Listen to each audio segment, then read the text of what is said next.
Hi friends, I am Mr. Pawar MG from KSP Patil Vidyalaya Angar.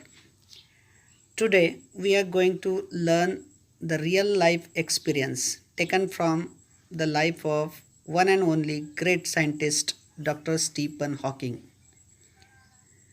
The title of the lesson is An Epitome of Courage. This is an inspiring story of one of the greatest scientists in the world.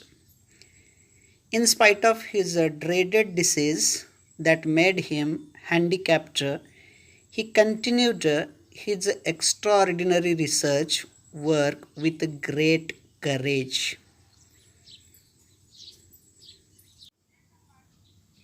Let's learn the lesson line by line. The title of the lesson is An Epitome of Courage. धैर्याचे मूर्तिमंत रूप और उदाहरण. An epitome, that means an example, a very fine example of something, एक आदर्श उदाहरण.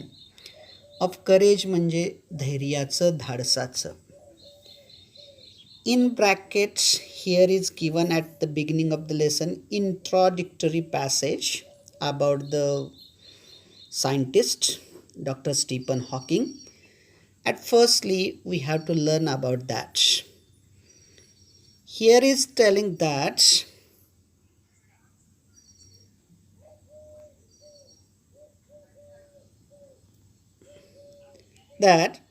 we often tend to hide behind our weaknesses, disabilities, handicaps. At the beginning here is telling that we often tend to hide. It is a phrase tend to hide, that means try to hide. Try to hide, लपवण्याचा प्रयत्न करणे. Often, that means always.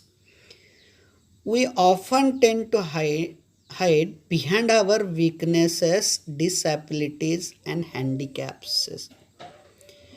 Weaknesses, that means कमतरता, disabilities, that means दुबळेपणा and handicaps म्हणजे अपंगत्व. म्हणजे इथे लेखक म्हणतात अनेकदा आपण आपल्या कमतरता, दुबळेपणा, अपंगत्व यांच्या पडद्याआड लपायचा प्रयत्न करतो. Or mourn, MOURN, mourn, that means feel sorry for, शोक करणे, कुढत बसणे. mourn, that means feel sorrow for, एखाद्या गोष्टीचा शोक करणे अथवा त्या गोष्टीचा जास्त विचार करणे. Or mourn over them our whole life through. Our whole life through म्हणजे आयुष्यभर त्यांचा विचार करून आपण कुढत राहतो, आपण त्याच गोष्टीचा शोक करत राहतो. Dr. Stephen Hawking, one of the greatest scientists of this century. Here the writer is telling that who was Dr. Stephen Hawking? Dr. Stephen Hawking is one of the greatest scientists of this century. Here Dr. Stephen Hawking is one of the greatest scientists of this century. Doctor Stephen Hawking या शतकातील महान शास्त्रज्ञांपैकी एक महान शास्त्रज्ञ आहेत. About it here is telling one of the greatest scientists. Here is superlative degree formation is used by the writer here. Did not do so, पण त्यांनी तसं केलं नाही, because he was suffering from different types of diseases. But in spite of that, he worked very hardly and he researched very well. म्हणून इथे लेखक म्हणतात की त्यांनी कधीच या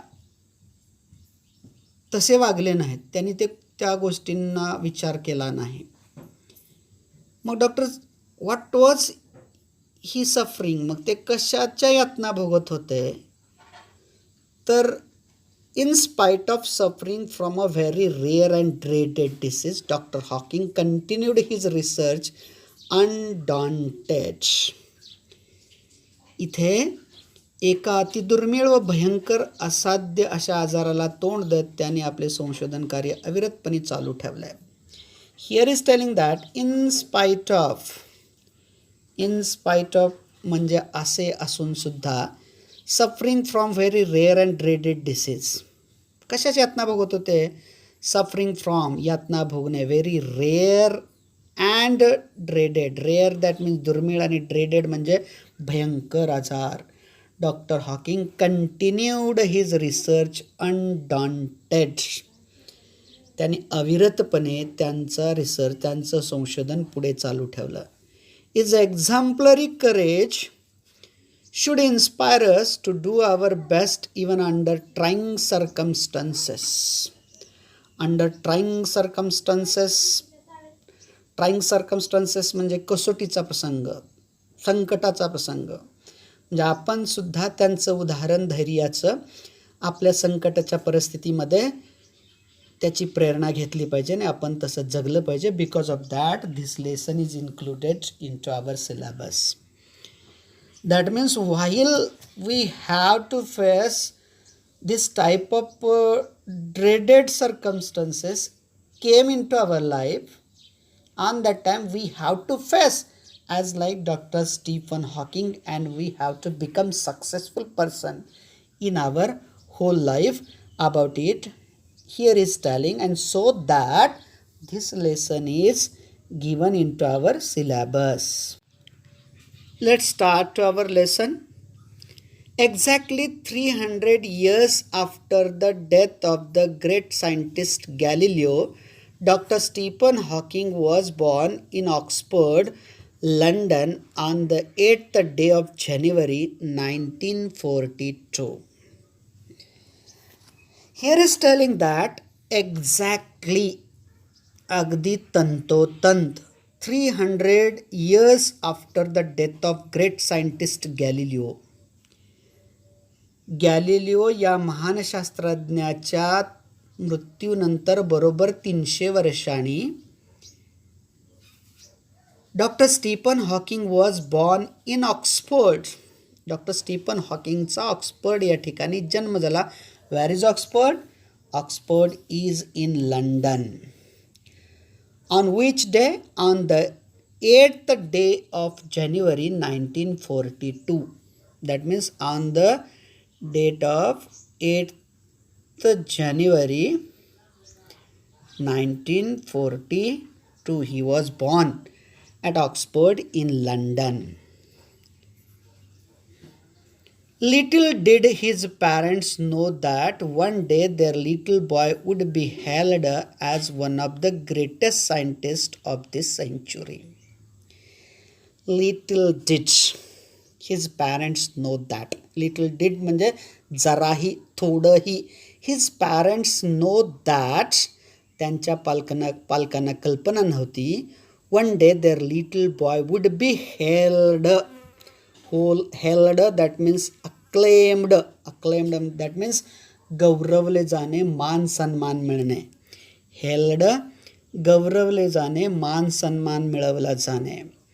Little did his parents know that one day their little boy would be hailed as one of the greatest scientists of this century. या शतकातील महान शास्त्रज्ञ म्हणून त्याला गौरवलं जाईल अशी जराही कल्पना त्यावेळेला त्याच्या पालकांना नव्हती. Neither could anybody imagine that his mind would soar up into space like that. इथे पहा, neither could anybody imagine that, किंवा कोणी कल्पनाही केली नव्हती that his mind would soar up.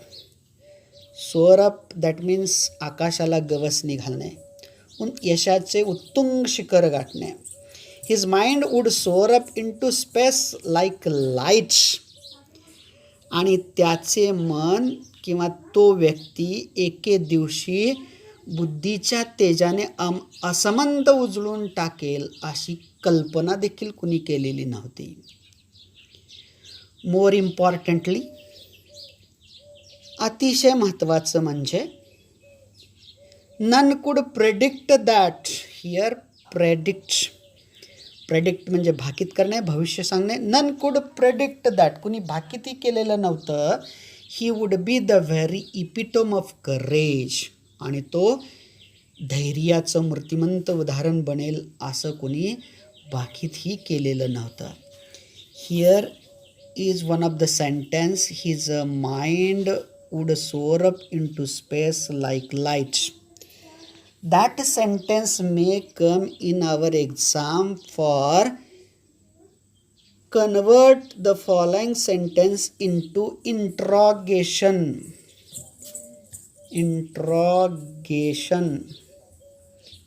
form.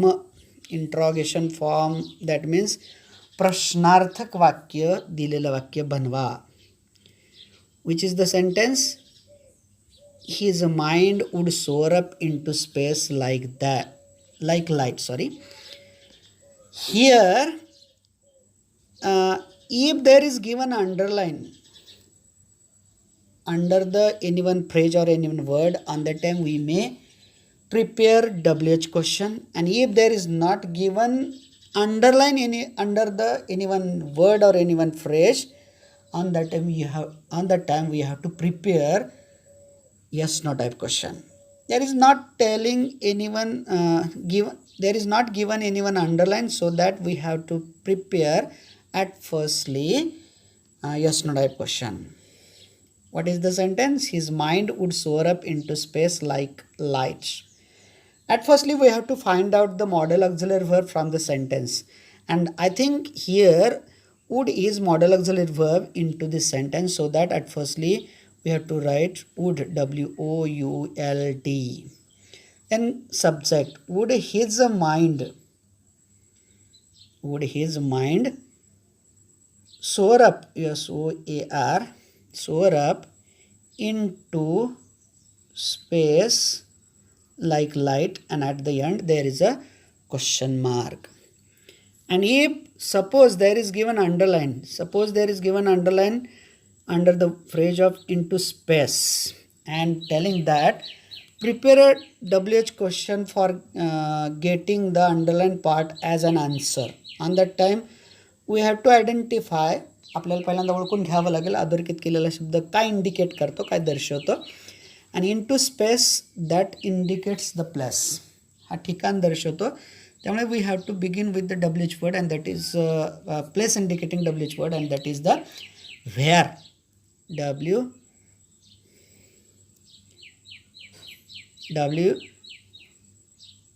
W-H-E-R-E, where. Then auxiliary verb would, where would. Then subject, his mind. Then soar up like light, and at the last question mark should be there. In this way we have to prepare yes no type question or WH question.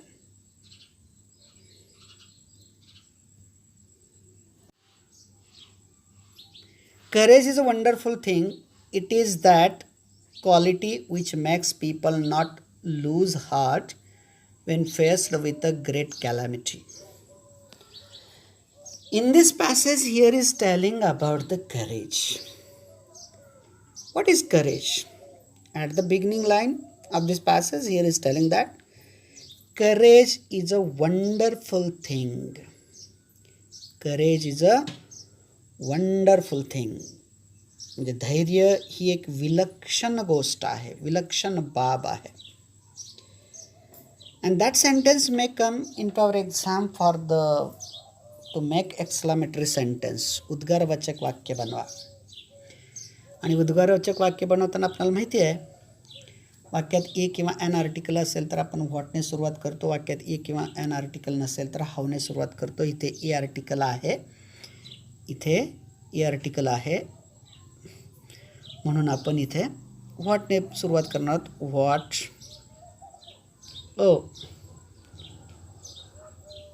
wonderful thing courage is, and at the last that should be given exclamation sign. It is that quality which makes people not lose heart when faced with a great calamity.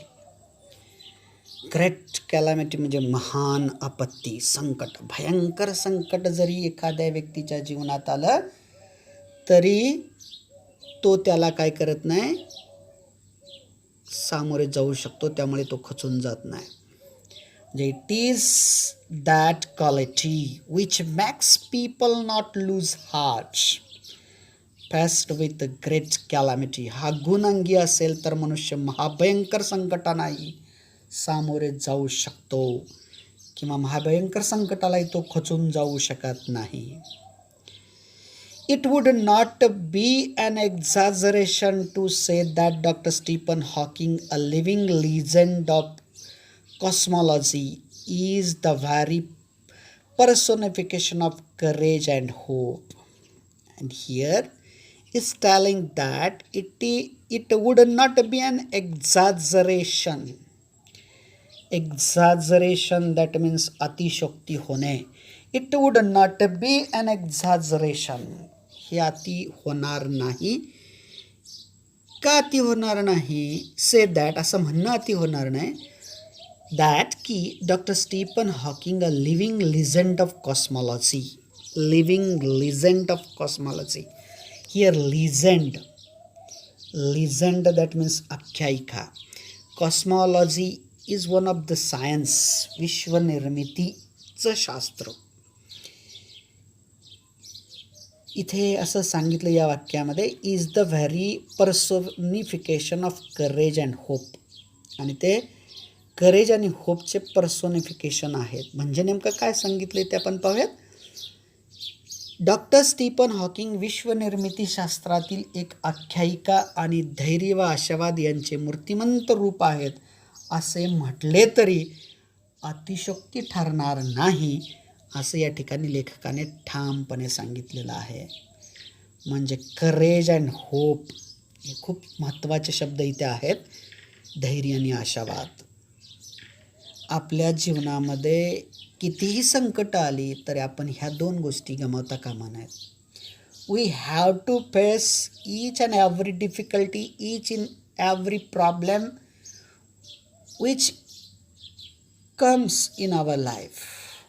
आपल्या जीवनामध्ये येणाऱ्या प्रत्येक गोष्टीला आशेने आणि धैर्याने सामोरे गेलं पाहिजे. And that thing was in doctor Stephen Hawking.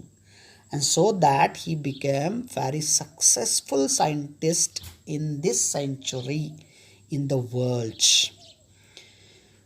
Then पुढे सांगितलं, except his mind, his whole body is bound to a wheelchair thanks to a cruel quack of fate. Yet he is one of the greatest scientists of this century. And here is telling that except his mind. म्हणजे पहा, quirk of fate, here is used one of the phrase quirk of fate, that means नियतीचा खेळाचे फासे. नियतीच्या खेळाचे फासे उलटे पडल्यामुळे एक बुद्धिमत्ता सोडली तर त्यांचे बाकी संपूर्ण शरीर हे व्हीलचेअरला जकडले गेलेले होते. असे असूनही ते या शतकातील एक महान शास्त्रज्ञ आहेत. Though his whole body is bound to the wheelchair but he has exceptional intelligence. And so that he became one of the greatest scientists of this century. And here he is one of the greatest scientists of this century. He is one of the greatest scientists of this century. हे वाक्य आपल्याला change the degree यासाठी येऊ शकतं. आता one of the greatest आहे म्हणजे superlative degree आहे. आणि सुपरलेटिव्ह डिग्रीची आपल्याला करायची आहे पॉझिटिव्ह डिग्री आणि कंपॅरेटिव्ह डिग्री. आपल्याला माहिती आहे जर तर मी सांगेन इथे पॉझिटिव्ह डिग्री करायची असेल तर वन ऑफ फ्रेज असेल तर व्हेरी फ्यूने सुरुवात करतो, वन ऑफ फ्रेज नसेल तर नो अदरने सुरुवात करतो. या वाक्यामध्ये वन ऑफ फ्रेज आहे, त्यामुळे आपण इथे व्हेरी फ्यूने सुरुवात करणार आहोत. Very few. त्यानंतर ॲडजेक्टिव्ह नंतरचं वाक्य या ठिकाणी लिहायचं आहे आणि ॲडजेक्टिव्ह नंतरचं वाक्य आहे ॲडजेक्टिव्ह ग्रेटेस्ट आहे. Very few scientist of this century. Very few scientist of this century. या वाक्यात काळ आहे वर्तमान काळ, कशावरून तर इज आहे ते. Very few scientist of this century is. आणि आपल्याला करायची आहे डिग्री इथे पॉझिटिव्ह आणि पॉझिटिव्ह डिग्रीचं लक्षण आहे ॲज ॲडजेक्टिव्ह ॲज. म्हणून ॲज ग्रेट ॲज हिम किंवा डॉक्टर स्टीफन हॉकिंग. म्हणजे very few scientist of this century are, लिहितो इथे very few scientist of this century are as great as him आणि फुल स्टॉप. ओके. म्हणूनच ते या शतकातील सर्वात महान शास्त्रज्ञांपैकी एक शास्त्रज्ञ बनले. An average child, Stephen grew up to be a normal teenager, full of mischief and lots of love for music and mathematics. An average child, साधारण सामान्य मुलांप्रमाणे, स्टीफन grew up म्हणजे लहानाचे मोठे होणे, to be a normal teenager, साधारण किशोरवयीन मुलांप्रमाणे ते लहानाचे मोठे होऊ लागले. कसे तर full of it is also phrase, चाने भरलेले असणे. Full of mischief that means खोड्या. And lots of love for music and mathematics. And he loves when he was a teenager he love lots of music and mathematics. त्यांना संगीत आणि गणित खूप आवडायचं आणि त्याच्यावरती प्रेम करत करत इतर किशोरवयीन मुलांप्रमाणे ते लहानाचे मोठे व्हायला लागले. Even though his father wanted him to study medicine, but when he liked music and mathematics, but on that time his father wanted to study him medical science. पण त्याच्या वडिलांना त्यांनी मेडिकल सायन्सचा अभ्यास करावा असं वाटत होतं, पण त्यांना मेडिकल सायन्समध्ये इंटरेस्ट नव्हता. He loves music and mathematics. He was bent on. Here clearly is telling that he was bent on म्हणजे कल असणे. He was bent on studying mathematics. पण त्यांचा गणिताचा अभ्यास करण्याकडे कल होता. The University of Oxford at that time did not have a course in mathematics, so he opted to study physics instead. But what happened in the life of Dr. Stephen Hawkins? The University of Oxford, ज्या वेळेला ते university of ऑक्सफर्डमध्ये अभ्यास करत होते तेव्हा at that time त्यावेळेला did not have a course, तेव्हा तो सिलेबस तो अभ्यासक्रम तिथे नव्हता. कुणाचा? In mathematics. गणिताचा अभ्यासक्रम तिथे शिकवला जात नव्हता. So he opted that means selected to study physics instead of mathematics. गणिताचा अभ्यास करण्याच्याऐवजी भौतिकशास्त्राचा अभ्यास करायचं असं त्याने ठरवून टाकलं. ॲट द एज ऑफ 17, वयाच्या 17व्या वर्षी Stephen started noticing understanding that he was becoming increasingly clumsy and even fell down a couple of times for no reason. For no reason, that means without any rhyme or reason. Without any rhyme or reason म्हणजे विनाकारण, कारण नसताना. What he noticed at the age of 17, he started noticing. That means he can understand. त्यांच्या लक्षात यायला लागलं, त्यांना समजायला लागलं that he was becoming increasingly clumsy.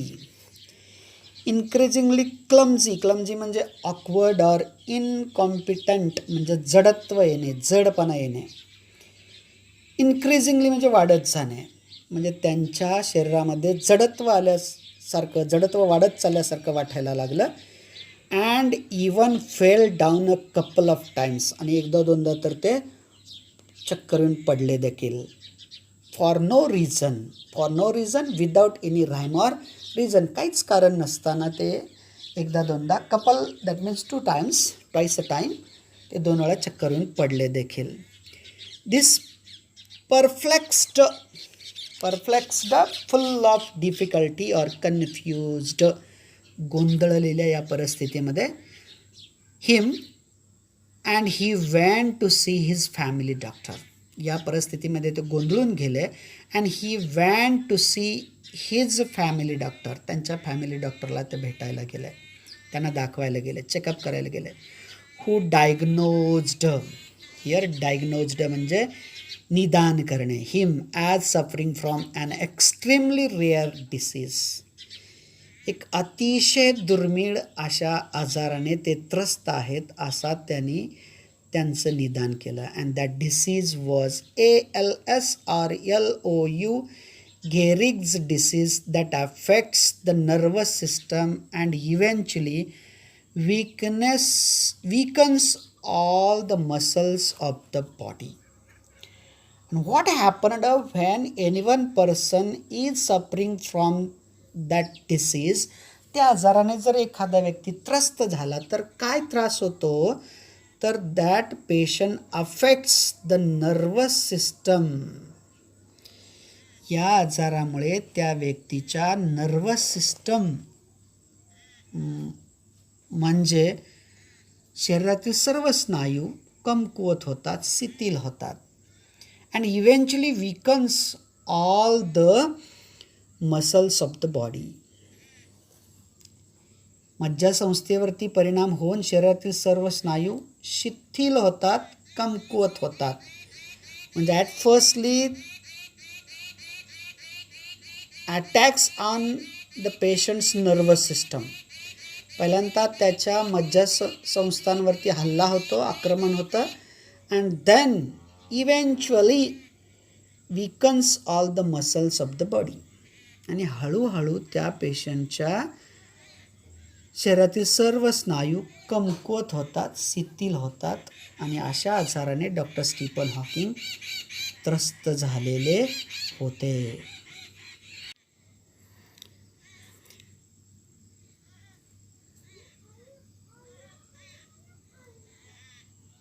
Stephen says that even as a child his muscle coordination was nothing to write home about. आणि doctor Stephen यांच्या लक्षात आलं, स्टीफन म्हणतात की लहानपणीही त्यांच्या स्नायूचा समन्वय काही चांगला फारसा नव्हता. ही रिकलेक्ट्स, ही रिमेंबर्स, त्यांना आठवतं, ते सांगतात that his handwriting would send his teacher in to a fit of frenzy. That means great annoyance or a rage, भयंकर संताप येणे. त्यांच्या शिक्षकही त्यांच्या हस्ताक्षरामुळे त्रस्त व्हायचे अशी आठवण स्टीफन या ठिकाणी बोलून दाखवतात. Nor was he inclined towards sports, आणि त्यांना इन्क्लाइन्ड म्हणजे इंटरेस्ट टुवर्ड्स स्पोर्ट्स, आणि त्यांना खेळातही इंटरेस्ट नव्हता, आवड नव्हती. नेवर द लेस, असे असले तरी, नेवर द लेस म्हणजे असे असले तरी. This disease came as a bolt from the blue. A bolt from the blue, that means a sudden unexpected shock or surprise धक्कादायक घटना. आणि असे असले तरी आजाराची बातमी जेव्हा त्यांना कळाली तेव्हा त्या बातमीने त्यांना हादरवून टाकले होते.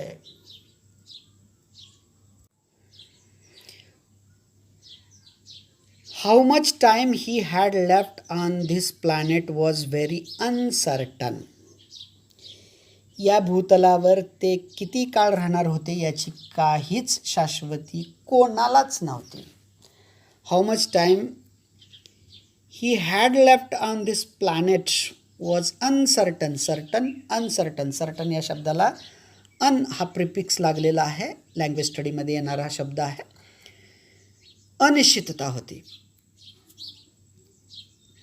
The prognosis was bad. आणि त्यांच्या त्या प्रोग्नोसिस म्हणजे रोगाचं संभाव्य निदान जे झालेलं होतं वॉज व्हेरी बॅड. ते खूपच वाईट होतं. अँड द डॉक्टर सेड, आणि डॉक्टरने सांगितलं, they could do much.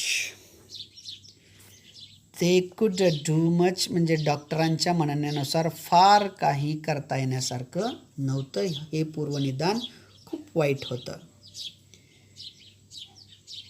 Undaunted Stephen decided to continue his research. पण undaunted, not afraid of misfortunes म्हणजे आपल्या दुर्दैवी नशिबाला न घाबरता स्टीफन डिसाइडेड, स्टीफननं ठरवलं. अनडॉन्टेड म्हणजे नशिबाला न घाबरता. Stephen decided to continue his research. त्यांनी त्यांचं संशोधन पुढे चालू ठेवायचं असं ठरवलं. And even got engaged. To get engage म्हणजे वांग निश्चय होणे, साखरपुडा होणे आपल्या भाषेत सांगायचं झालं तर. To a Jane Wilde. Jane Wilde या मुलीशी त्यांनी त्या परिस्थितीत देखील त्यांची एंगेजमेंट झाली. Hawking says that.